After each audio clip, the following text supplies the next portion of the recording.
When should a wound care nurse push for debridement, and what happens if wounds don't get that? Different wound care groups have different skill sets. We definitely want facilities to choose the right partner. The organization needs to be having skilled providers, both knowledge-wise and procedure-wise, because wound care is a procedural specialty. If we're utilizing providers who are not trained on basic bedside procedures, then we're missing out on making the wound improvements at the bedside without unnecessary transfers. We discussed the indications for wound debridement, so that's nitty-gritty details would be part of ongoing nursing education that we provide.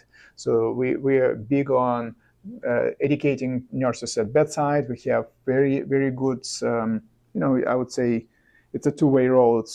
We learn a lot from nurses, but we also teach what we get from national wound care conferences, national resources. And as far as debridement, I think experienced wound nurses, the ones that worked with me 7-10 years at the bedside, they would say, "Hey doc, this needs debridement." That's the best relationship I've had with nurses, where we become true partners, and it's a very equal level relationship. It's not top-down relationship.